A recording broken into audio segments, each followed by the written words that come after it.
Hey everyone, and welcome back to the Firefighters podcast, where we seek to develop, inspire, and motivate the world of the emergency services operator through a series of wide-ranging conversations. Now, before we go any further, just hit that rate, follow, or subscribe button on whatever platform you're listening to. It's a key performance indicator for us and helps us reach even more people. Now, here's what we've got for you today. Hey everyone, and welcome back to the podcast. Today, I get to welcome my good friend Tyrone Hurst. Tyrone is a firefighter and EMS in Southern California. And this whole kind of episode, I mean, to be honest, we cover so much stuff in it, but I think I want to give that kind of overarching intro for this. That's all about that kind of gift of humor, that gallows humor, that dark humor, and how we kind of use it as a coping mechanism as first responders, as EMS, as firefighters, police, all of the incredible men and women out there.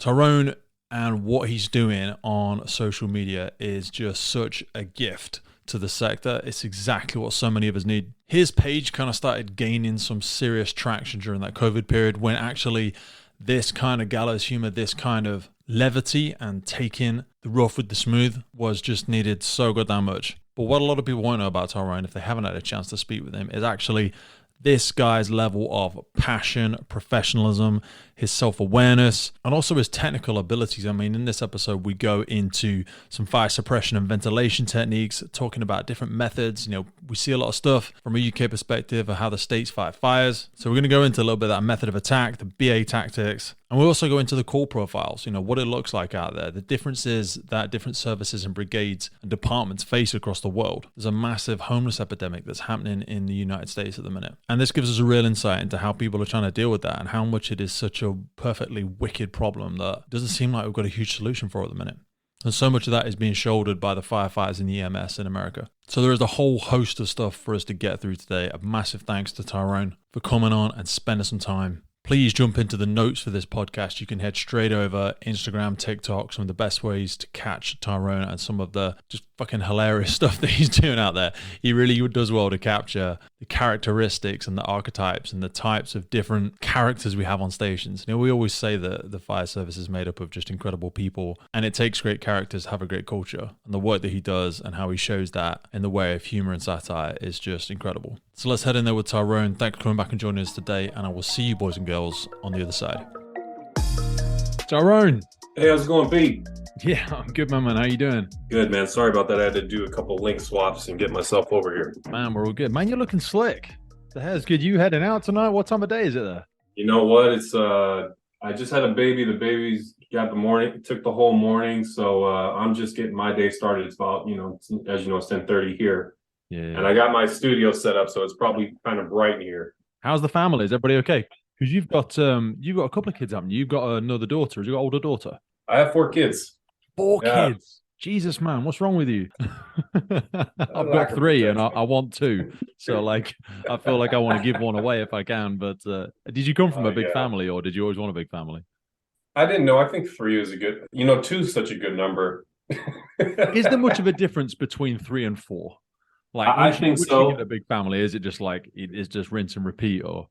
No, man. 4 is a game changer because you can't fit in a sedan or SUV. You got to get a van. You got 6 people now, It's the vehicle change, right? But I think it's cool because it's even numbers all around, and everybody's got someone to pair up with, and that's great. But when people say it doesn't matter after 3, I think it's a big difference at 4, personally. Yeah. So I'm sure. I think like they think the family unit is something like 1 or 2.4 kids or something like that. But yeah. Did you come from a big family? Because you grew up. Where did you grow up? Because you grew up riding and stuff. I was stalking through all of your stuff and that, and you've got an awesome like eclectic background of riding. Hey, you don't put it out there if you don't want people to know, right? That's it, buddy. You know what? I'm from the high desert in Southern California, and on my dad's side, my grandfather is actually a rodeo champion, and he rides horses, and he grew up in the summers riding horses, and I just kind of picked that up as my lifestyle. So I don't live on a ranch. I live in the suburbs, but we have a ranch with horses on it, and we go out there recreationally and everything like that. What was it that you think like growing up around horses? Because we've got 3 horses, and I think it really adds like a different level of self-awareness, certainly from a kid. Yeah. Being around something that big and that powerful, it really Hmm. kind of like dials you in to kind of like getting your shit sorted early on, if you know what I mean. I mean, like sending my daughter out in at 5:30 in the morning to muck out horses and stuff like that. She's got to have her head on a Right. swivel, because if the horse is having a bad Hmm. day, you're going to learn that Absolutely. lesson really sharp. Hey, man, it's all about respect and body language. Horses teach you a lot. Horses are teach you about hard labor Mm. and communication without words and respect. All the same things. I don't know. You can probably see back there my kids up there on the horse Yes. in the background there, but I love what you said there. Communication without words. Communication without words is such a beautiful way to absolutely, put it, because you're like being yeah, around something early in the morning that is that, I say, big and powerful. It's really like humbling, isn't it? It puts you in your place when you're just like standing yes, next to this big life force and it's right, breathing and you can feel its power. Always like it yeah. makes me realize, like I say, it's just really like puts you in your place. Absolutely, man. And then you've got to be attentive, like you said. What kind of mood are they in that day? Are they acting different? What are the demographics of the horse? That all comes into play. So I think it translates really good into EMS too. You pick up on people. How are they feeling? Yeah, something's not right. I know the other day we had a guy with abdominal pain, and it was a BLS call, low level call, and something just wasn't right about him.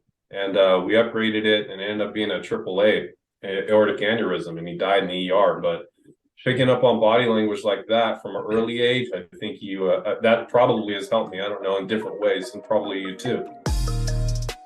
This episode of the podcast is brought to you by Gore-Tex Professional Fabrics. Now, we all know the working environment of a firefighter is filled with challenges. We face serious risks on the job, such as heat exhaustion, burns, physical and mental stress, and we frequently come into contact with high levels of toxic chemicals. Now, I have been wearing Gore-Tex for nearly 2 decades on the front line, working in hostile environments, tackling challenging incidents from firefighting to water incidents and in urban search and rescue environments. Gore-Tex have a well-earned reputation for protecting professionals in the fire and emergency services through their family of highly innovative, waterproof, breathable moisture barriers that exceeds global performance standards and are trusted worldwide. Gore-Tex, going further together. No, 100%, my friend. And I think that I worry about people that don't get those types. Not worry, that sounds harsh, but like I worry about people that don't get those kind of interactions, because there is, when you go into a room or you go into a situation, you Yeah, almost have a heightened sense, like you say, yeah, of your audience in that room, your positioning in that room. Because when you go into a stable and you're like, what is my positioning in this stable? Am I stuck right, between the door and the horse? Do you know what right, I mean? And then you kind of yeah, start thinking about, what's my exit route? What's my exit plan here? hmm, And what am I going to do if this thing hmm, loses its shit? And that kind of translates, like you say, when you go into certain environments, you're there to do good, but yeah, it's like you've got to have your own, because I don't know what it's like over there, but here, certainly our EMS, like our paramedics and stuff, there's been a real heightening of attacks on paramedics, stuff like the fire department. I feel like we don't get it as bad, but obviously, I mean, the police, bless them, they've gone through some shit in the last couple of years, but it seems to yeah. be bleeding over into our EMS and our paramedics. Mm. What's the, like, that sounds horrible to like attack rates, but like, what are people like over there in terms of the hostility or acceptance of EMS and fire Where are you department? guys at? So we're based in England. Kind of, we have similar evidence all up and down the UK. It's probably a little bit worse in places like London and Manchester and Birmingham and some of our bigger cities, with Right. all due respect. But collectively, I feel like the community or the public's attitude towards the emergency services is quite healthy still, but I feel like it's took a slide. There's like, it Mm. feels like, because we're associated with the government, there seems to be sometimes a level of distrust, which is kind of like harder. And Yeah, also like the whole uniform thing, some people have negative associations with that. I yeah. mean, what's your experience has been like with it? Well, the reason why I asked where you're from is because I'm being from Los Angeles. We're in a major city, and we have a homeless crisis, and we have Skid Row, which is famous around the world for Man, I've seen some having videos of that. people. Shit, that is crazy. It's pretty bad. The drug epidemic and the mental health crisis all whirlpooling in one, concentrated in one area. I think that the police, their responsibility in dealing with mental health and the drug crisis has really leaked over to the EMS side, because they have, hey, tactical pause, let's stand off. And it's a good thing. What's going on with this guy? Is he sick? Is he medically sick?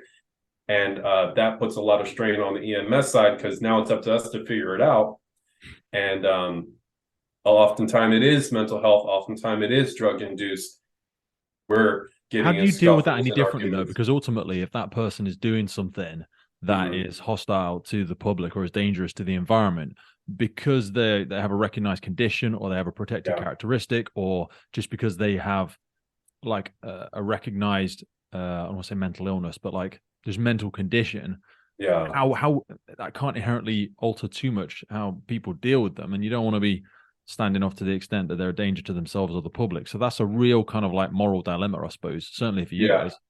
it is. It's a paradigm shift right now from, hey, let's arrest them and take them to the drunk tank because they're drunk to, hey, okay, well, they trash everything. Are they under the influence? We need to take their blood sugar. Do they need to be sedated? Do they need to be restrained? Do they need to be handcuffed? And it's the police looking at EMS and it's EMS looking at police. And by the way, EMS and fire are all one. And we're all Yeah. like, well, are you got to do something? And they're like, no, you can you do something about it? So I think the problem solvers, the paramedics, EMTs aren't getting the credit. We're really having to make the decisions when it comes to these situations with violent people, unruly people, people under the influence, and police. I think it's better that they're taking a step back and we're actually looking at the underlying causes because, yeah, what do you think? Well, yeah, I think there's an aspect of you just perpetuate the problem if you deal as though everyone is a criminal, irrespective of their Right. vulnerabilities. But also, I don't know that that leads us any closer to what the solution would be with people like that. Because I see, we attend instances and we do a lot of gain entry for our ambulance services because they don't have powers of entry. But we obviously don't Yeah. have the upskill in terms of medical care. So we will give them powers of entry. But then often the reason somebody's not letting them in is because they don't fucking want you there. They're having a Right. crisis, they're having a mental health crisis or breakdown of some form. So we Right. then let them in. And this was kind of the question I was going to ask you, because do you have any kind of close quarters restraint? Do you have any restraint training or from the fire department? Or no, you see, because we don't either. But then once we're in there, and with the greatest Zero. respect, like a lot of our paramedics aren't trained either, and sounds horrible, sexist, whatever, but like the vast majority will be females, and I know it shouldn't matter, but viscerally myself, I'm like, let's just hang around to make sure everybody's okay. I'm not a hero, I'm not anything, but I'm like, we're all a bunch of big males, so let's stick around, make sure everybody's okay. But then what are we going to do? Because I will try and step in and restrain somebody or but it's not my job. And I'm not saying like it's not my job, but I shouldn't be doing that. That's kind of like it's a weird hollow Untrained. spot. Yeah, we've missed something there. And I'm not for We're a not second there yet. saying, yeah, and I don't know what that is. And also, there's been a great level of awareness over the past like 10, 15 years around mental health and sort of mental support for members of the community, awareness is like step one. It's like I'm a recovered addict, and being aware of that is step one. But then what are you going to do about it? You can't just Yeah. continually walk around and go, oh yeah, I'm struggling, or there is definitely a problem here. Okay, we've said there's a problem here. I mean, and that the homeless crisis. I mean, there seems to be no solution with that, because it seems like, and you hear a lot of it on people like Rogan show and stuff. They talk about it a lot. They don't seem to. They seem to have made it comfortable enough that people are not incentivized not to do it. They're kind of sitting outside the realm of the law. And help me if I'm like missteading here, because I'm not familiar with the issue as such. But like, they're not inherently breaking a law, and there's also not the resources. Where would you put them? Do you know what I mean? But Right. I feel like you're going to keep recycling them through the system, going out trying to support them, but Mhm. there's no solution to it. I know that might sound a little bit pessimistic, but does that make sense? Yeah, well, they're trying to solve it. They're trying to solve the problem without knowing the root cause. And It's a bit like unfortunately, treating the symptom rather than the cause, isn't it? correct. And And they're they're like, and they're raising a big fit about all the symptoms, yeah, right? yeah, yeah. But the root cause of it is a lot of the people out there have the mental capacity and ability to refuse any services. So you could build a 3,000 facility complex or unit complex and you won't get three people to go in there because they don't want to be indoors. They don't want to be part of the government system. They don't want to be regulated. They don't want to be watched. They don't want to be told what to do. And that is a big part of it, I think, on the ground level. But I'm not trained in that. I don't know. I'm not a No, social worker. I see what you're But saying, and I'm just also, telling you what I see. We have our people. We tell them, hey, we got a place for you. We have a social worker. We have a room. I don't want nothing to do with that. Leave me right here where I'm at. Don't talk to me. Don't touch me. You know. That So must be so goddamn difficult. How do you cope with seeing people in like that sort of challenging socioeconomic position whereby they're chill? But again, like you're talking, and I'm talking from my own bias. Like we grew up in a certain way with a certain level of economy, parents, whatever it might be. So we make assumptions, and like we see this in third world countries where we as a Western world will jump into a third world country and go, "Hey, you all need roads and TVs right. and houses," and they're like, Yeah. what the fuck for, you know? And then Right. we try and impose, because we're coming from our own subconscious bias, and Yeah. we assume that what we're doing is the way, is it must be the right way to do it, irrespective of the Yeah. hypocrisy, because we know that a lot of the child problems we've created are exactly, again, of our own creation, but we seem to try and impose that thought process on other people. But do you inherently think that they are happy, these people in those situations? I think they're miserable. Yeah. I think that the way that they're living is usually because of addiction, and addiction leading to mental health leading to addiction, vice versa. They're one and the same basically, and we don't have a solution. It's just so raw. It's so new, and the first time our EMS system has put out an update about verbal de-escalation for because they just have to recognize the crises that were going on, but the solution's far away, and it's going to take some people with high level of education and a lot of studies to really figure it out. But I think they're miserable. I don't think they're happy. But like you said, it's like my life is not that their way. So how could I impose my way of living on them? I don't know, but no human Yeah. being should be living like that for sure. I just don't know the answer. How do you sustain the level of what appears to be from obviously me from the outside, your same level of optimism and positivity, but also like still treating people with dignity when they're in those types of situation? Because that's where it really comes back to your own morals and standards and your own kind of moral Right. compass. Some Mm-hmm. people just have a complete disregard for their own personal welfare, and even sometimes the welfare of others, which can be, that's the moral dilemma that I see with so many frontline workers. And that's why, you know, when pay is not where we want it to be, or I worry that what's gonna continue to incentivize people to join, you know, for the first Right. responder community, if they're not getting paid very much, they see the way people are getting treated, unless they're romantic about it, like perhaps you and I are, then you can't a lot of the time it runs on passion, and that's a bit of a, Yeah. that's not really a fair idea of it, you know, because that inherently suggests that there is an element of lack of appreciation going on, but we're just relying on your goodwill and the fact that you love it so much that you're going to keep doing it. But I worry if the next generation will be as interested. When did you actually get into it? How old were you when you joined? I've been doing this about 15 years. So Okay. 21 years old, I got into the EMS side. I wanted to be a firefighter. That was my goal. And to get into the fire service out here, you got to go through the EMS service, or you go in through the wildland firefighting service. So I tried a little wildland, but it's seasonal and I needed more consistent paycheck. So I went to the EMS side, and I just ended up in there. And you know, to answer the question before about how do we do it, I think there's empathy is a big part of it. But first of all, you guys need to be getting paid more. Yeah. You want to incentivize people to do it. You guys, they need to up the pay. They need to up the benefits. Well, you want We the are at best of the risk. best, like people Yeah, with a real strong moral compass, people with great right. values, people with, you know, innovative ideas solving these problems. So you, in Mm-hmm. order to get those people into this sector, it's got to, you know, you don't want really well educated or really innovative or really driven people going, you know what, yeah, I always wanted to be a firefighter, but the pay's shit, so actually I'm going to go and do Right. banking, or I'm going to go and be a lawyer, Yeah. I'm going to go and do whatever. That is a crying shame, and then you'll never get maybe some of the mindsets that we need, because we can be Yeah. optimistic as we like, but I'll just speak for my own. I'm a knuckle dragging firefighter. You know, I don't, I'm kind of at the tip of the sword all the time. So perhaps I don't have the skill sets, but I'm willing Yeah. to lean in and support the people that can perhaps fix these solutions.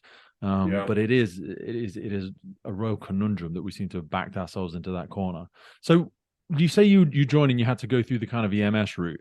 For people that Mm-hmm. are unfamiliar with it, because there's Yeah. different, that when I speak to different people all over the world, the route into the fire department or the fire service or fire brigade, wherever it might be there, can be very different. Like Canada, they have to pay for all their own qualifications before they even Really.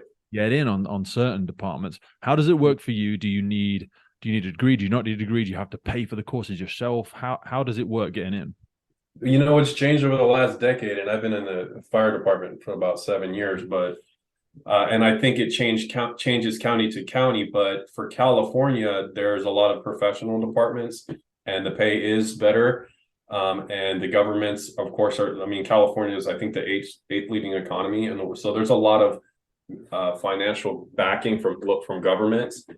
And because of that, because there's money, they also take on the responsibility of EMS to keep the budget up and everything. So out here, back 10 years ago, hey, if you want to get hired, you'd better be a paramedic. And yeah, you're going to put yourself through school usually on your own. And some schools were taking advantage of that, charging up to 20K when really it costs like $1,500 at the community college for a 1 year program. So it was getting pretty bad there. But now all you need is you've always only needed a high school diploma. Okay. And just an EMT cert, but emergency medical technician was the lower level. I'm not sure out there in Britain, but now it's gone to, hey, we need people that want to do this and are committed to it. And please, and they're having trouble finding those people. Where 10 years ago it was 20,000 people showing up for 200 jobs.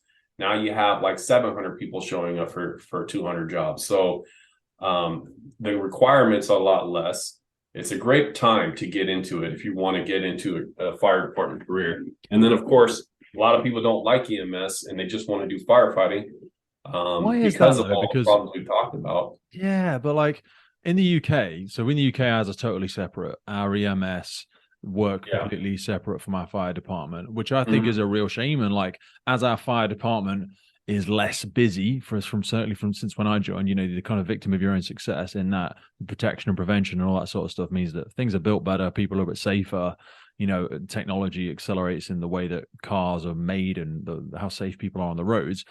But now we're in a position where I feel like we need to start taking on more responsibility, expanding our skill sets, because we are, a bunch of, master problem solvers. I don't say that like master, Right. but I mean like that We the are. first responder is a problem solver. They turn up with a box of tools and they're thrown into trauma and or chaos, and they make, they make organized chaos effectively. And I Yes. feel like we could have a lot to add to the EMS, and I would love to see us adopt not only because of the shared benefits in terms of training and professional development that we'd get from having ambulances on the same stations and all that sort of stuff, but NHS in the UK is such a colossal beast in comparison to the fire services and the fire department, and I don't know why we've not been able to bridge that gap. I'm sure there's lots of politics that I know absolutely nothing about. I'm sure I'm just speaking out Mhm. my ass here, but I really like the model that you guys have got. But it surprises me to hear that you say some people don't want to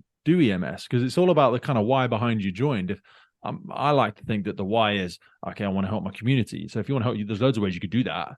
Yeah, And then that's having those true. dual skill sets is great. But some people do, you're right, have a real visceral dislike to the idea of doing EMS calls. I don't know why Yeah.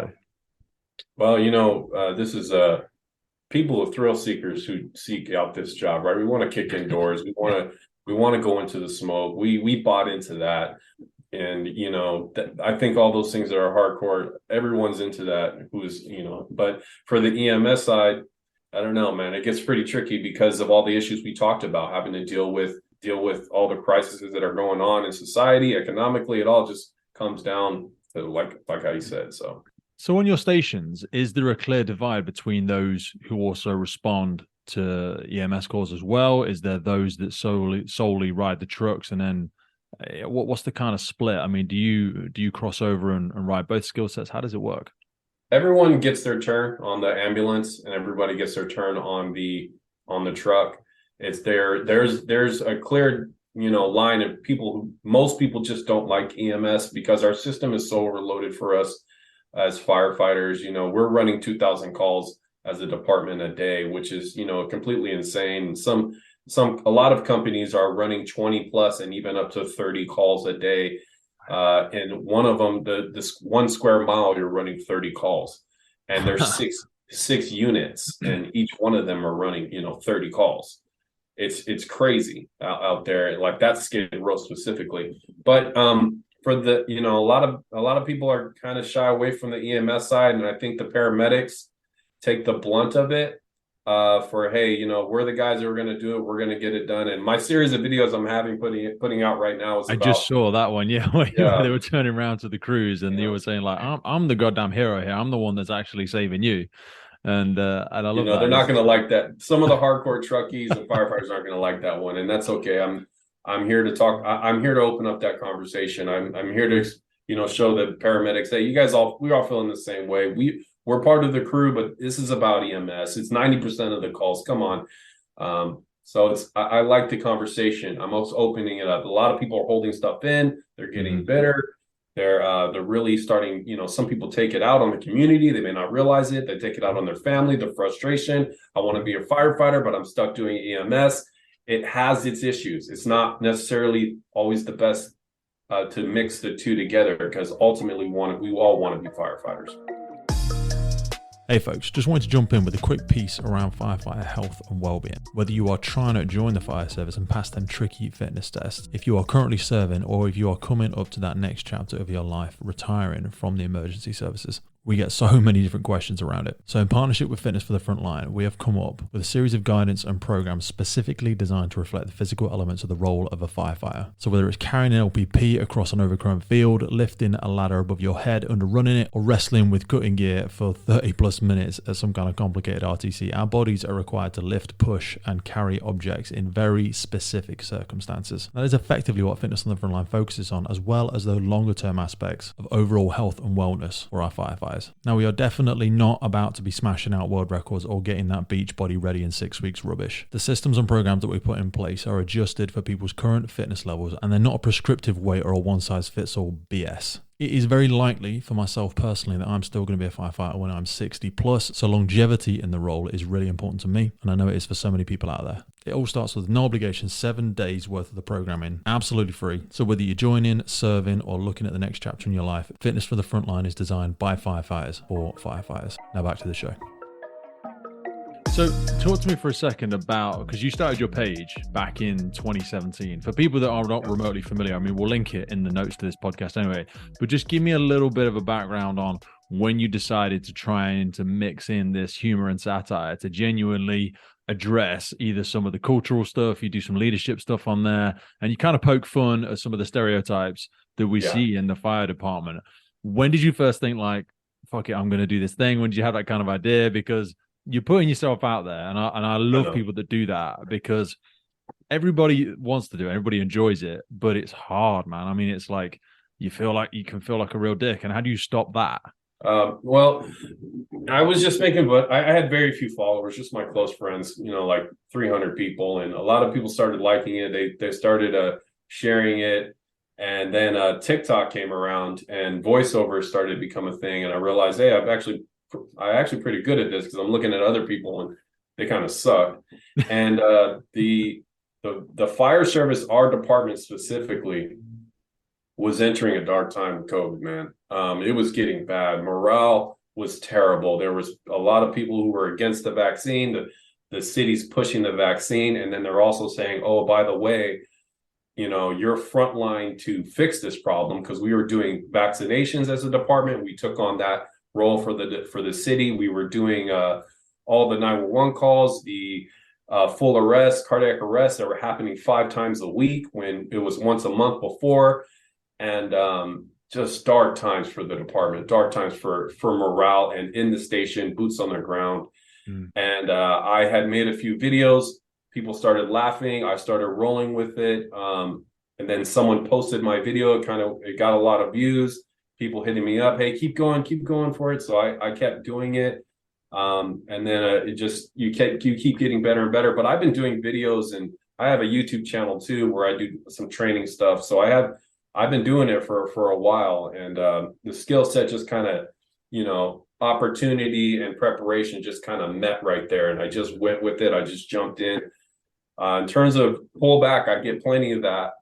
I've been reported by people. The department likes it overall. They just can't officially back me in any way. Obviously, there's social media policy, and there's all these things that I'm pushing it. I'm pushing the limits, but Mate, you're I so think I'm nowhere nothing like you in terms of the content and the humor that you yeah, do. But I always say to people, I'm like the canary down the mine. Do you ever know about the mining analogy? They put it down there, and if it dies, it's not safe for anybody else to go. Because I just yeah, shoot the shit, and I kind of like just say it how it is, and I speak to people. I never identify what service I'm from, but right, ultimately, I say to people, this the truth is what's actually happening out there, and my chief fire officer is kind of on board with it, and we speak informally, but again professionally. He's like, yeah. don't bring it anywhere near us, because if you do, I'm going to have to shoot you. Do you know what I mean? He says, That's pretty you much step up next to saying us, I'm going to have to do the right thing, but keep doing what you're doing because you're having good conversations and you're doing what needs to be said. But just be right. very careful, because I will have to pull the trigger if you step out of line, and I don't want to do And you that. know So what? You're very much a gentleman, and you're seem very professional on the backside. There are other people with podcasts or other people with Instagram pages, and their number one goal is to slander and destroy the fire department that's what I'm as a saying. as an They've organization. got an axe to grind, and it's just They do. it's venomous. It's putrid, and I'm like, whoa, whoa, whoa. And I mean, I'm not the naive optimist. I'm not like pie in the sky. We're facing some genuine fucking challenges, and listening to the stuff that you're Correct. going. We're not pretending this stuff doesn't exist, but I'm Yeah. like, you and I have potentially got another 10, 15, 20 years left in the job, maybe more, but I'm like, so what do we want to be seeing more of? What do we want to be creating? What environment do we Yeah. want to be a part of? Because we are that culture now. When people say, oh, culture's terrible, the morale's terrible. Well, the morale is us. The morale is you, it's me, it's the crews, it's the guys, it's the girls that are out It there. is us. And where do we want to place our focus? Because that's Right. where all the energy is going to go. And I'm Hmm. sorry to interrupt you, but that's you No, just triggered me there, because you you're hit so it. right. You hit it. That's it. And I've had people, hey, dude, the recalls, and that's when we are forced to work. We can't go home. And that was happening. That was another part of the whole storm for morale. Hey, man, your recalls out. And I was putting them out on Friday because we'd always get recall on Friday. Your videos, man, they're helping me get through it. And man, they just really help you and help, thank you. They're just thanking me. I can tell I'm having a positive impact. And also my department's super hush hush about our tradition and how we treat each other. And I'm just trying to shed light on, hey, this is what not to do. This is what you can do. This is what you're doing that's embarrassing. And I think in the humor of all of it, we could just, I feel like, get pushed through with the laughter of everything. And I feel like we have. I feel like we've pushed through. We've like made our name through this page, and people feel great that they are not alone in how they feel. And I think that's why the department's like, hey, we're not going to get involved if we don't have to. We will if we have to. We will take you down. I think they made that perfectly clear.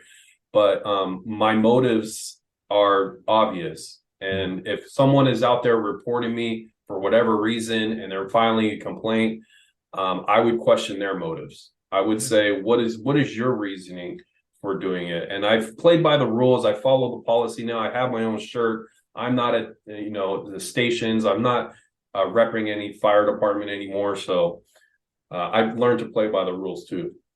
How do you keep your distance from that sort of, that sort of mood hoover, blame thrower, negative input, so that you can continue to have like an innovative, I'll say childlike, but that sounds condescending, but you know what I mean? Like, how do you Like stay in that? playful. Yeah, but that's so important. But like, Mhm. when you are doing the job that you do, and you get, like we spoke about, empathy and empathy exhaustion earlier, it's really like, sometimes I come back and I know I've got a podcast due that night, and I'm like, shit, I just need to just walk a dog, and I need to just like Yeah. just go in the gym for half an hour, because I need to Mhm. change my mindset. And I'm like, I have this thing when I say to people, we've got a tree outside our house, we've got a couple of trees and stuff, and I'm like, I have to almost like physically like pretend to pull a thought out of my mind, and like, I've got to I leave that out understand. here. I can't take that into the house with me, because that is not helpful. But Yeah. that is hard, man, because your mind Very. just like, I feel like I'm riding that reset button all the time sometimes. And I'm like, what do I want to perpetuate? What do I want to be about? Why am I putting energy into this? And I really struggle with that sometimes. But Yeah. and I know we always compare someone's, back or our backstage story to their like highlight reel. And I know some of this can't Yeah. be easy for you, but is Mhm. there a trick to that? Do you have just a great comedic timing? Uh, It looks easy, but man, I only have an eighth of an idea of how do you do it? Well, I've had, breakdowns at work just from the stress. And I still feel that they talk about your cup, right? Hmm. Every little bit, every little call, your cup starts to fill with stress and eventually it can overflow. I've had plenty of times where my cup overflowed. I think for emotions, we have to give them time to pass, right? The river of time takes most things away. But if you're having really bad, strong negative emotions, there is a stronger emotion that is positive, and it's usually humor. And do you guys talk about gallows humor? Yes, 100%. Okay, so Yeah. after Dark humor, we talk about it as well. It's what do you essential. guys say? We always call it black humor or dark humor Black because it humor. has to. I mean, people have stopped calling it black humor now because obviously the racial connotation to it. But dark humor is an essential part. It's a coping mechanism. Do you know what I mean? Like you come Yes, away from an incident and you've got to be able to say, correct. guys, when we dragged that bariatric guy out, did everyone see the fucking shit up the wall when he came out? Or like we're like trying to lift somebody out of their bathroom. They've been there for 3 months and there's a fucking cheese board or something random on the side, and you're like, Yeah, did everybody see the fucking thing on the side? And they're yeah. like, and then you just burst out laughing because you've just dealt with something horrific, and you're like, everybody saw the porno mag on the side, right? Yeah, And just let me just check for a exactly. second. Everybody saw that, right? And yeah, you've got to inject that in because it. And some people, if they're new to the job, can see that as disrespectful. And you do have to know your audience. You have to not make sure the Yeah, windows are down on the truck, make sure you're not sat in traffic. Make sure you're in a safe environment to do that. But I want to make sure that doesn't go as well because certain policies in certain departments and services are scared to death of the fact we may offend another member of the crew. Whereas, from yeah. my personal experience, none of us have a problem with it. That's a coping mechanism. If you lose that, you're going to lose a very important, like you said, the gallows humor. That's a coping mechanism. That is our coping mechanism. Look what we have to deal with. It Mm. is horrendous if the public knew the things that we had to go through. And I think it was just me recognizing and everybody recognized, I'm not some like guru or anything. When we are at the table destroying each other and making fun of each other, it all evaporates. Yeah. Somehow it just all leaves and it brings us closer together, man. It really does. And I'm just tapping in to the well that is untapped. It's right there. It's full. The humor, it gets us through all of it. And all I'm doing is I have a little skill set that I developed. I have a way to portray it. I am helping it and I'm spreading it out, hopefully to a lot of people. But this is when people say what's going on, how you do it. This is what's happening in the fire station. We're making fun of each other. We're mocking each other. We're saying, man, that last bariatric call smelled just like her locker, man. And yeah, and everyone started roaring, laughing, and then it's better. It's a little bit better to the next one, and that's all I'm doing. Where I'm did just you showing come up what. with? Who are some of the first characters you come up with? Because there's some regular appearances. You have the recruit, you have the captain, you have Yeah, the old hand on the watch. You got the MS guy, and so, some of the and then there's the captain is the who's watch the really truck? yeah. Okay, Fucking just some of them, mate. I just love it. Like I saw one the other week where like the really passionate guy comes around on Halloween and he's confronting you with his kid and the little dude is like he's got a mustache as well and his fucking yeah. I just love that, man. How did you start coming up with those, and did anybody kind of like start saying, I'll obviously of course never ask you to name names, but they're like, hey man, is that Dave, is that Yeah. where'd you get that from? They do like, hey man, who is that? Who is that? They're all on me, but I didn't have characters until I started portraying like one or two videos that people liked, and the whole senior firefighter character is actually we have these guys that are the most hardcore firefighters in the station. They're called apparatus operators. They drive the truck. They're truckies. He's fire all the way. He's the most highly trained guy, the most highly, and he's got the mustache is a stereotype that I added to so that you knew who he was because I'm only one person. So I have to add accessories so you can tell that I'm someone different. And he's very passionate about the job, and he's very, very skilled, and he's kind of a rookie destroyer too. I think that's my department. We are known for kind of destroying rookies, and he's the epitome of that. Okay. And it started with him, but I started adding other characters because of all the dynamic in the station Yeah. and how it works out. There's the bull engineer with the mustache. He can make things better with his kind of lively attitude and doesn't take anything serious. You have the one rookie, the B shift rookie. he only wants to be the best as possibly can. You have the captains that's kind of sort of oblivious, but never truly oblivious to what's going on. But and there are people that I've taken bits and pieces of. Yeah. But the characters are a little bit of a lot of different kind of people into one. And that's basically that's the dynamic of the station, is what you're saying. Talk to me about that kind of that leadership aspect then. So when we think of I mean, in that the context of the examples that you give on it, that individual is slightly standoffish, seems slightly like you say, unaware at times or oblivious of things that are going on, is perhaps a little bit more professional, kind of like political, and stays outside of the banter as such. Maybe pretends they're not hearing certain things and stuff like that. But in the individuals that you work with, and again, we won't name any names, but like, what do you think? How do you build a good team? What does good leadership look like? Because we say, oh, it's just natural, it's just in the culture of the fire service, but that's a bit of a trick. If we can't articulate it really well, then we're at danger of one day losing it. What some of the great leaders that you've worked with, what's some of the stuff that you think makes them good at what they do? The department, I don't know about your department. Does it kind of seem paramilitary in a way? You guys kind of model? So I mean, all the fire service stuff airs back from Massey Shore, from London Fire Brigade. That's where a lot of the stuff was born, and that went over to Australia and the States and stuff like that. So it does all have a military naval like background to it. Yeah, military naval background. So there's a separation from the front office, your chain of command, and the crew, but then you have your members who are experienced and they're locker room leaders. Yeah. Some of the best leaders that I I've seen are I love the word empathy, and they're sensitive and they're aware of what's going on with each individual member, and they're able to, just like with horses, pick up, hey, this guy's having a bad day, something's going on with him. Let me bring him in the office. Let me talk to him. Those are the best leaders that have the ability to connect with people on a personal level. But also we do have a chain of command. So if you have a problem, you try to solve it on the lowest level, and try to keep things out of the front office, try to keep the officers out of it.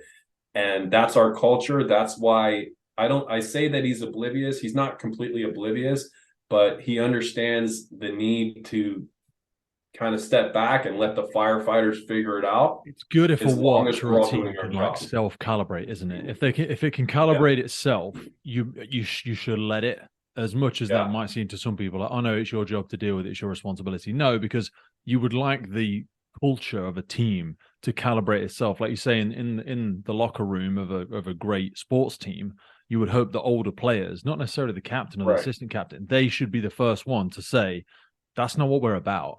What the fuck is that? Sort your shit out. That's not what we're about. It should never really get to that top level. If it does, that means that the teamwork aspect has ultimately failed. There's like a crack in the culture. But also, I love what you said there about almost like that emotional intelligence, where they can be in a room full of people and you're engaged, you're present, but you're also picking up stuff on the periphery. Do you know what I mean? This person's out of character today. This person's quiet. This person, okay, everybody else laughed, but how was that intended, and how did I see that received? And I try and pick off those moments with sort of my team, but I also find it hard because the inner child in me wants to get involved. They want to get in with the banter, but you can't have it both ways.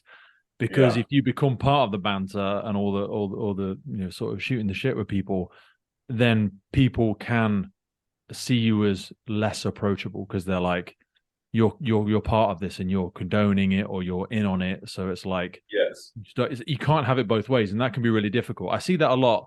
It's like a common mistake when you see people first step into a position of leadership. There's a couple of like early errors that people do, but they struggle to change gears. And I don't think you can necessarily have to stop being friends with people or anything like that.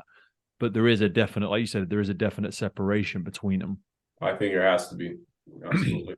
Do you think there's an aspect of having kids that makes, and this is kind of a biased question, sorry, it's kind of a closed question, is there anything about becoming a parent that changes the way you think about it? Because we said about our horses, and I always think like there's different levels of self-awareness. There's you as a person when you're a kid, then maybe when you get a partner and you start appreciating how you're actually coming across to another person that you care about, and then maybe you get a dog or you've got a horse, and again that becomes another level of awareness around another living thing. But then when it comes to your kids, is really like that next level of self-awareness again, like how you intended to come across to them, what you intended for them to take on Absolutely. board.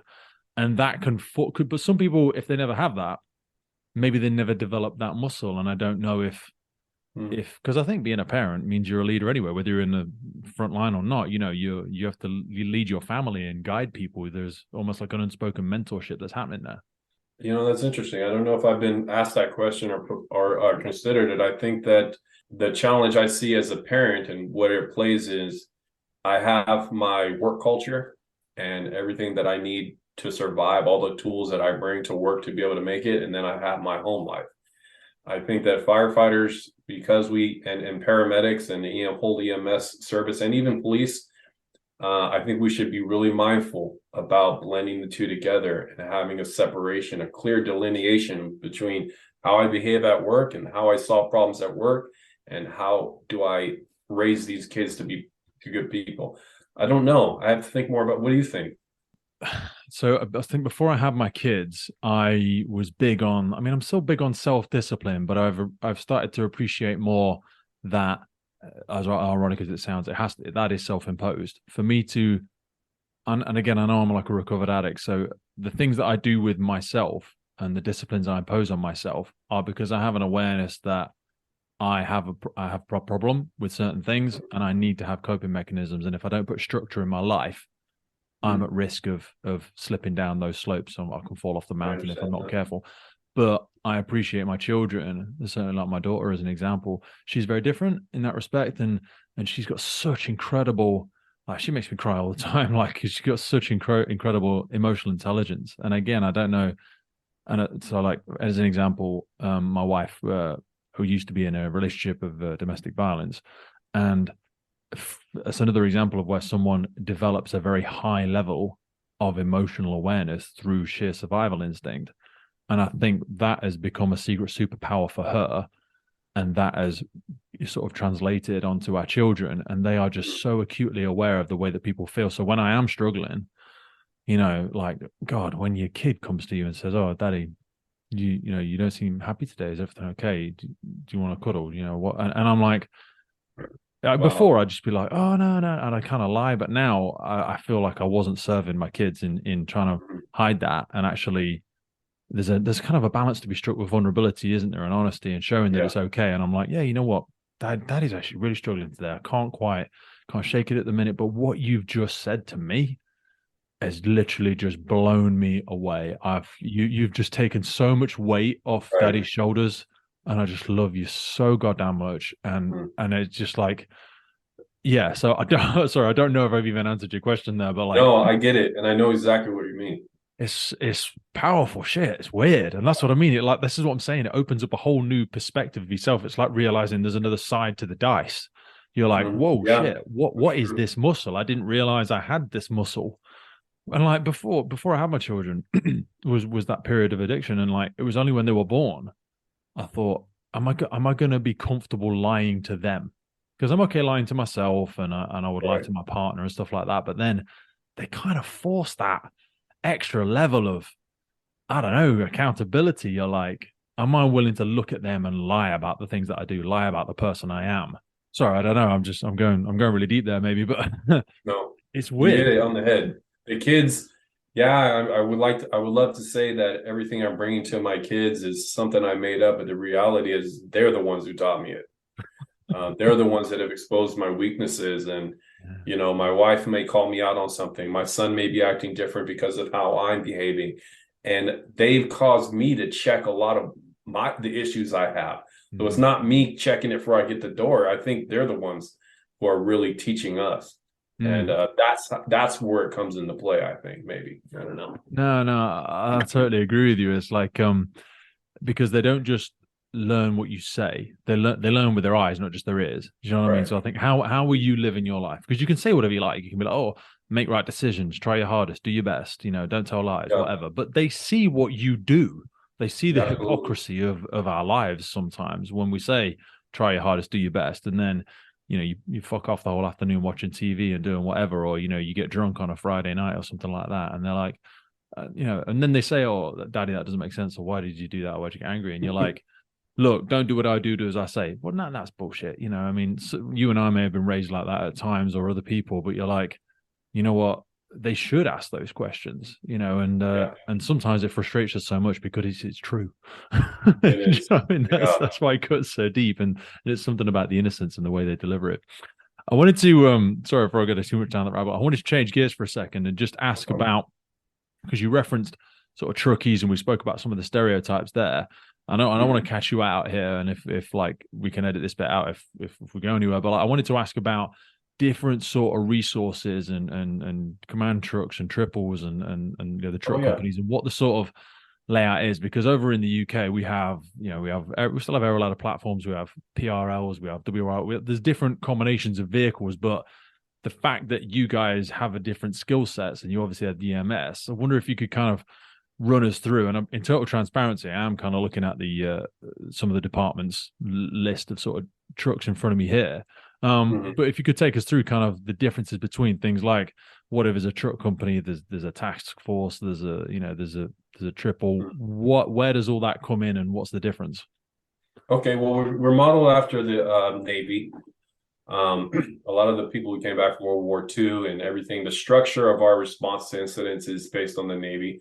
So if they have a task force, they have their carrier and then their smaller support, their destroyers. I don't know all the terms for the Navy, but when we respond to structure fire, it's all based around fire suppression and fire support. And the Okay. fire support being the large truck with our 100-foot aerial ladder, and then our engines that are the fire suppression portion. And we have what is called a task force in Southern California, in the department I work for, where the main captain, your captain two, is going to be on the truck. The truck doesn't have a way to pump water, so there's going to be a second engine with the truck, and then there will be a third or a second engine that responds and has its own captain. So he will lead the team that goes into fire suppression, and then the truck will lead the team that does fire support and does ventilation. And ventilation is our big thing for the fire department. I think it's a really aggressive. We don't do a lot of transitional attack. We try to do fire suppression and ventilation. And because it's a more dangerous method, and because we have a lot more people, their training is really intense. Hmm. And that's why so much the AO, the guy who's driving the truck, he's in charge of cutting the hole in the roof. His job is the most dangerous. So as a result, he's the most highly trained. And he knows how serious this job can get when things go sideways. So he doesn't like a lot of BS. He only likes to consider the tactics that we're doing. He wants everyone to get home safe. Hmm. And I think he's misunderstood in that way. And I haven't gotten there. I plan on it eventually. I'm slow Is that a rolling it out progression there. thing then for people to get to? Because I'm looking through and like, because you guys have even got helicopter teams and everything like that. But let's pause for Yeah. a second on that vertical ventilation, Okay. because this is a big difference between European or certainly UK firefighting. And you see the shit thrown every now and again back and forth about the dangers of going aloft when there's a known property fire and trying to get a vertical ventilation as a way of trying to get the fire to show itself and overcome issues or overcome the potentials of backdrafts or flashovers by allowing that Yeah. natural ventilation. So if I'm not taking in too much of a foggy area, like could you give us some reasoning for people that are completely unfamiliar, some people that just read the video or see the videos and read the articles and go, oh, someone hurt themselves or someone fell off the roof, and they go, oh yeah, because it's stupid and they don't. I'm like, well, no, there will be some genuine logic, and the construction of a lot of American properties differs greatly from the way we build our houses over here. So Yes. there's a different thought process that goes through it. I think you hit the most important part of the end is the construction. What kind of buildings are you dealing with? We have a lot of our pre-33 buildings, which are unreinforced masonry and hallways without protection systems and multiple units. Ventilation becomes crucial because people get caught in the hallways. So they come out, they leave their units on fire. They leave the door open. The hallway fills with smoke. Now you have a fire attack team that needs to make their way in there, but is full of smoke. Well, if you have a team up top to open a hole, the smoke and the fire has somewhere to go. Does it increase the fire behavior? Yes, but if you're aggressive on your ventilation, you can be aggressive on your suppression. Mhm. But it's got to be coordinated. And Do you guys the use two, fans at all? Sorry to interrupt you. yes, we do use blowers as well. Yeah, because like we But go for horizontal ventilation, and right. we'll get a branch or a jet on the ventilation. As soon as we've got the Mm-hmm. ventilation port covered, then people Mm-hmm. will apply a fan, and as long as we've got a flow path, then any sort of Absolutely. unburnt products of combustion that blow out of the vent theoretically will be extinguished by the covering crew there. But we do have Mm-hmm. a big aversion, sorry to interrupt again, about the No. vertical aspect of it, just because of the fear of, I mean, the obvious fear of people falling through the roof. We do use horizontal ventilation as well, but vertical ventilation is kind of our bread and butter. I think there's 1,000 ways to skin a cat. I think that the best fire department in the world, I think maybe that's a phrase that we've given ourselves. I think there's a lot of tactics and there's a lot to be learned. But just like that old saying, is the department the one thing they fear is change. Yeah. So we're doing it I don't want to say where, but in LA, we're doing it our way, and I do love the it more all. aggressive approach, though, because we spoke to somebody from New Zealand, and he gave a great analogy of, yes, we can argue about risk prevention and putting in place safe systems of work before we get anywhere near the tip of the sword. But there's an argument for, if you never expose your crews to risk, then they will hemorrhage their skill set, their competency will hemorrhage because you're Yeah. never exposing them. Mm-hmm. The more you can keep that sort of regular intermittent interaction with these hazardous environments, the more competent the person will be. Because if you never expose them to it and you're always going to defensive tactic, they will become less confident, and therefore they will become less competent, and that inherently heightens the risk that they're going to place themselves into if you ever do apply them into that situation. So there's an argument for both. Like, Complacency, right? even if there's people, not even anybody in the property, I would still like to commit crews because I want to put them in a live fire situation, because they're going to get an opportunity to do those fire behavior tactics. Then rather than, some people will go, there's nobody in there, let's just fight this defensively, let's just step back, we don't need to take risk if there's no savable life. And I'm like, but this is an opportunity for the team to demonstrate their skill sets. And people are like, yeah, but I could never justify it if somebody did go in there and die because the building collapsed or there was a flashover or whatever. There was no need to put anybody in. And I don't know, everyone has a different risk appetite, but, and I don't know, maybe I'm just like, my own mental bias is telling me I just want to get people in there because I enjoy doing it myself. But Yeah. where do you sit on that? Is that making any sense? Yeah, it is. I think that's a hard question to answer, even for the chief himself or Mm-hmm. herself. So, on my level, I can only say is that we are trained the hell up. Our probation is very hard, and we are pit bulls on a leash, and we are ready to bite at the job that we are given, and we are trained to be aggressive.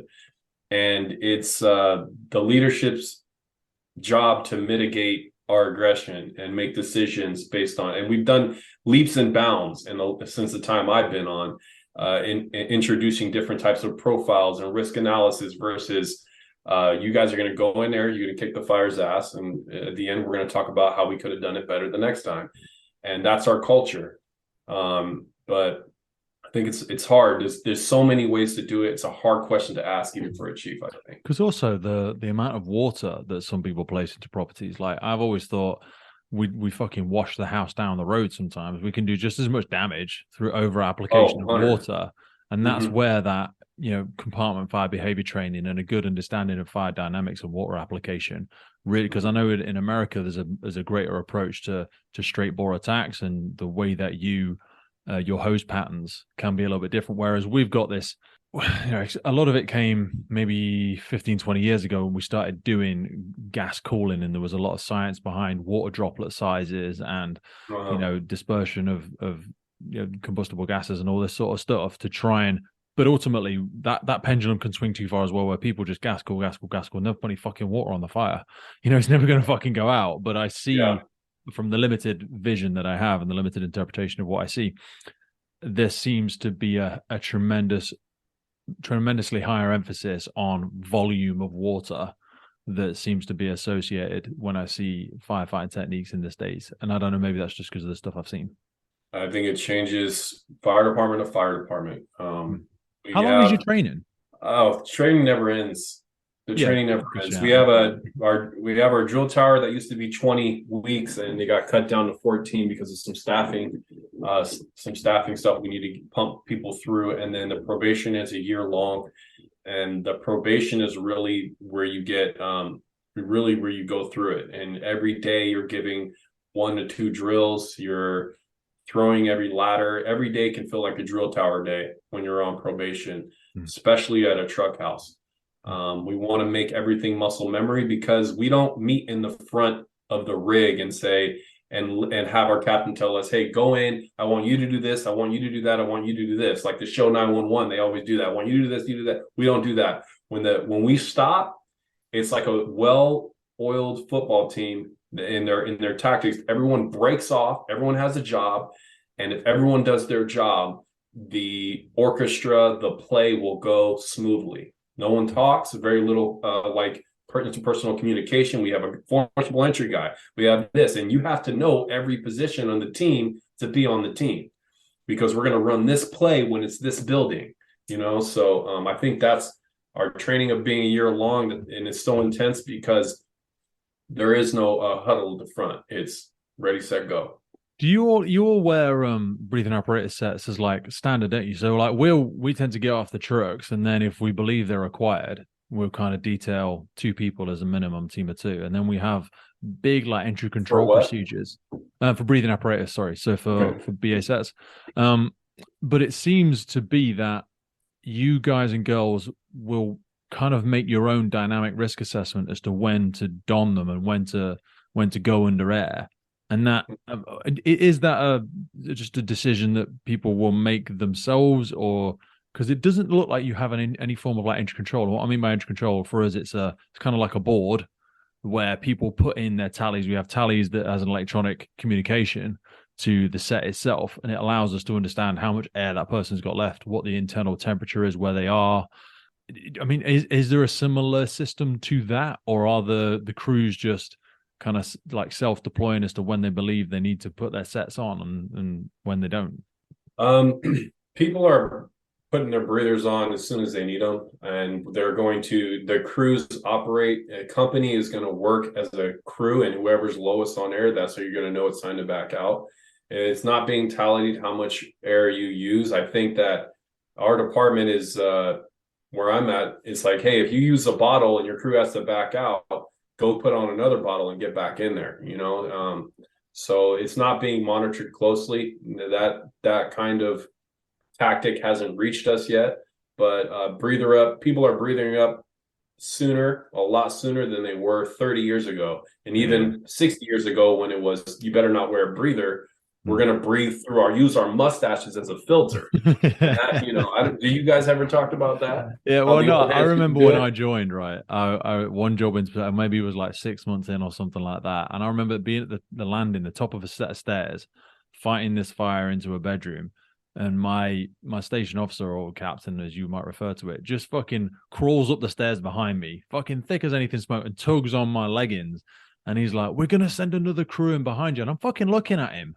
And the fuck, there's smoke down to like waist level, and I'm like, "What the fuck are you doing in here?" He's just Do you know what I eating mean? it. But and Right. like it seems in the last decade there seems to have been unfortunately, a great level of awareness around. Well, it's good that there's a great level of awareness about firefighter cancer, but that's come because people are retiring from the job Yeah. and getting cancer in their 30s and their And they 40s. ain't living very long.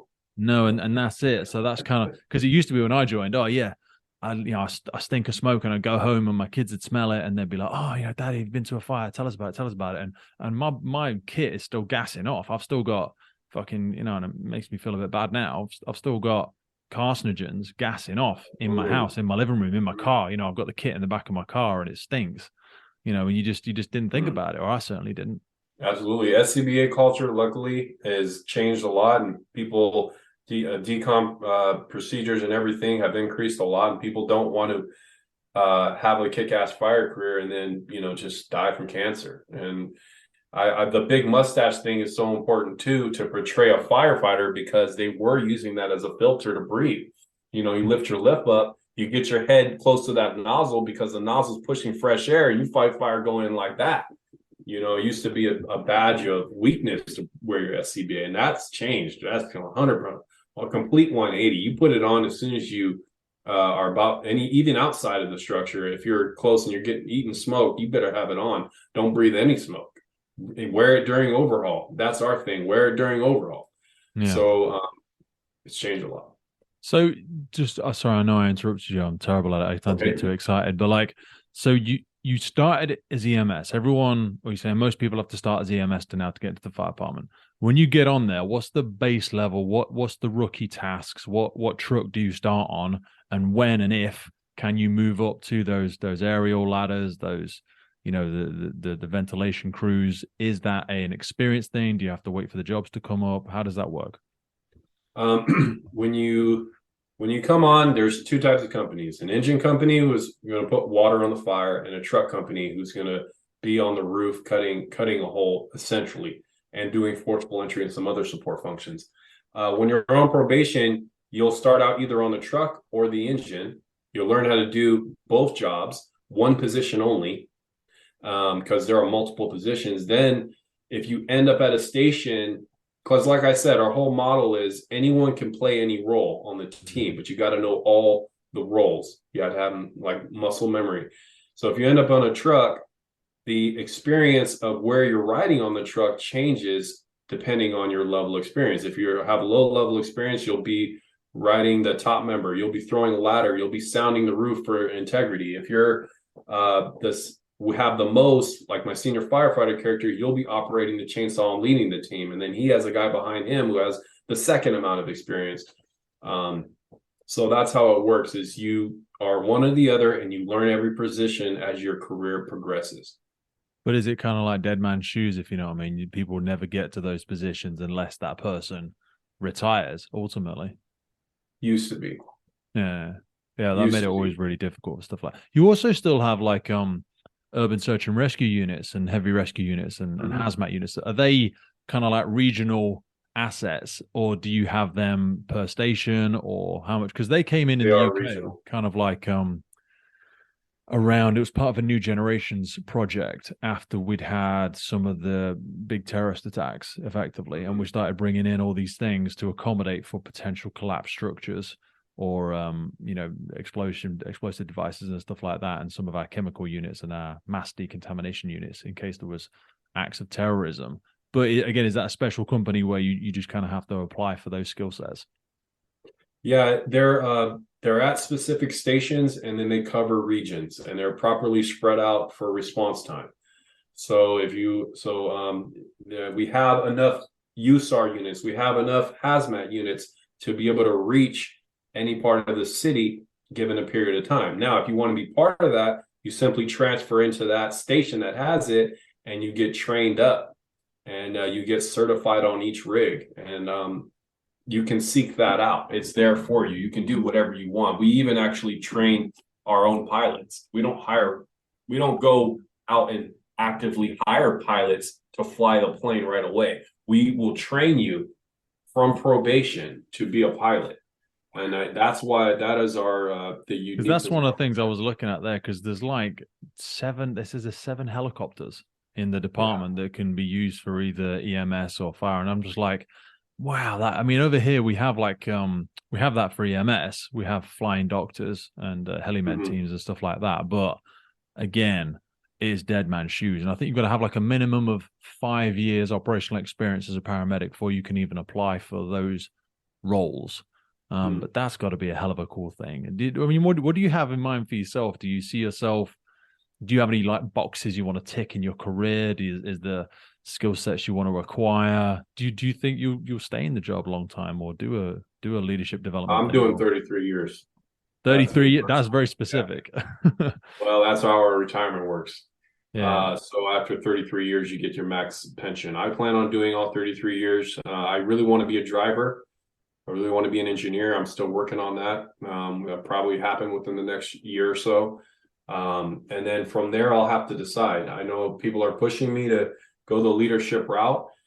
And there's, money to be made in the chief's position. I think that what I'm doing now may actually hinder me in the future on that. There'll be some unanswered questions and some things that I'll have to atone for.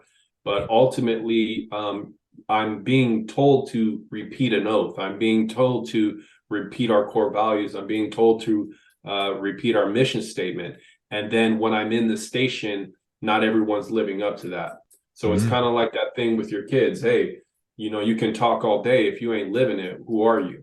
So I feel it's more important to do what I'm doing now to change the culture. I think that That's I've what I'm gone saying, mate. I've gone for Sorry, the you're throat of the right. culture. Yeah. Not the department, not the department, not our core values, not our mission. I'm going for the throat of the culture. We have to treat each other better. We have to squash some of the stigma about being a paramedic. We have to treat rookies a little better. Rookies got to train a little harder. People have to take the job serious because there is no other job. Well, there are a few, but this job, you come to work and the guy or girl you're next to, you could die with them. So 100%. how we I treat see each what you're other, doing now is that yeah, new. It's the new innovator. It's the new trailblazer of old, where you are walking yeah, around the station and you're shining the spotlight into the cupboards and into the corners where people don't want to look. correct. They know there's some Hmm. shit there. They know there's some filth there. And I think I'm obviously, again, romantically would like to disagree with you that this stuff will come to haunt you. I mean, it will do for a little bit as the older hands, the Hmm. people with, they don't get it. They just think it's bullshit. They think it's, whatever, ego massage or whatever. But the groundswell, the younger people, the amount of recruitment that you're probably going through, those people engage so much with what you're doing because they see Yeah. that, and this is the new generation. This is how they communicate. This is how they engage. This is how they onboard Yes. their information. So as the crest of that wave starts to become the majority rather than the minority, I think Right. what you're doing and the way you're communicating it just screams authenticity to a Yeah. new audience. Do you know what I'm saying? Absolutely. I'm thinking about the wave behind me. The Yeah, wave man. in front of me, they're on their way out. But what are we going to Yeah. be left with when they're gone? We're just gonna pretend to be that guy with 30 years on who's fought every fire and lost friends on the job. We're not gonna be that guy. We're not gonna, we don't have his life experience. Why are we pretending to try to be that? It's really a warning. Yeah. Don't pretend to be that guy. Hmm. Don't be the boot firefighter with his boots unzipped and the lipper and all that stuff and the sideways hat. You look like a fool. So Yeah. maintain your profession. It's really that's what it Yeah. is self-reflection. Love it. I want to be super respectful of your time and my family and the kids and all that sort of stuff. So I wanted to kind of close by maybe asking for people coming into the job now, because with the, and this is kind of like the purpose of the podcast, because like people are not going to read the magazines, they're not going to read the articles, they're not going to go and do the case studies, they won't even read the manuals anymore. They'll get the information from you, and maybe I humbly could maybe put myself somewhere in that bracket as well. That's why we do like incident debriefs and stuff on the podcast, because people are gonna, they're not going to go back and read it anymore. Then it needs to be in a new format. So what you're doing now and the morals and values that you're communicating, what kind of advice would you have for somebody coming into the job now? Some of the do's, some of the don'ts, some of the things that maybe like the worst pieces of advice you were given that were complete bullshit when you came into it. I would say study yourself, learn your weaknesses. There's a really good book. It's called Never Split the Difference from Chris Voss. Yes, Have Chris you Voss. read He it? was yeah, of course, I mean, he was the not MI5. He was FBI hostage Yeah, negotiator. I Fucking love that book. great book. Such a I great have book. I've very few people that have written that book. And Oh, there's a mate, it's thing great. called tactical empathy, in difficult conversations. And if you're coming to work and you have a weakness, you need to prove on yourself. You need to start reading books. You need to start actually working on those things because the job requires so much of you personally, from your soul, your heart, yeah, all the things that you take, all your own personal core values. If they're jacked up, they're going to get worse. So Mm, improve on yourself. But the job is like a call for humanity. It's humanity's call from humanity, and yeah. we're answering it. So when you get there, don't try to bring as little baggage as you can. I'm not saying I'm out there every call, every customer satisfied. I've had people who are unsatisfied and are upset with my attitude, and it's 2 a.m. and I just, you're calling for a cough and it's annoying as hell to me. I'm trying to work on myself, and you guys should try to work on yourselves too, Yeah, because yeah. you're gonna need it. Man, I love that. Absolutely love it. Look, Yeah, brother, thank you so much for your time and your generosity. This is one of my no things I love problem. so much about it is speaking to people all over the globe because there's so many correlations and it kind of makes you feel less lonely. It sounds horrible, but like, to Yeah, maintain that level of serial optimism, it can be fucking lonely sometimes. And I really love what you do, and I think it's absolutely incredible. We will drop some links and stuff into your pages below, but please send my love to the family. Please send my love to the team and everything like absolutely. that. Look after Same. yourself, my friend. What kind of And horses you got? we have got an Irish sports horse. Her name is Mary. She's 17 hands. We've got an Arab Wow. who is about 14 hands, and that my wife rides the Arab. I ride the Irish sports horse, and then we've got a cob. Do you know what a cob is? It's kind of a UK term. It's kind of like a mongrel type. They're a bit Okay. fat and they're a bit waddly, and that's what my daughter rides because it's just safer. Okay. He's just like he's nice and steady. But I don't ride as much as I should do. But hopefully my wife will get us back out there when it starts to get warmer. But Yeah, man. send my love to the family, my friend, and I'll Same. be in contact soon. All right. Well, let's do it again, brother. I have no 100%. problem talking with you. There's a lot of podcasts, but I like how you run it. I like your demeanor and everything. So anytime. Thank you, my friend. Okay. I'll speak to you soon. All right. Thanks, brother. All right, see ya. Firefighters podcast is put together to develop, inspire, and hopefully even motivate those individuals who have chosen to serve our communities and be part of the first responder family. It's brought to you by myself, operational firefighter Pete Wakefield. If you have enjoyed today's episode and you want to see the podcast continuing, please head over to our Patreon page where you can support the ongoing efforts of the podcast. Please hit that follow, subscribe, or rate button on whatever platform you're listening to. Please support your emergency services responders, and thank you for listening.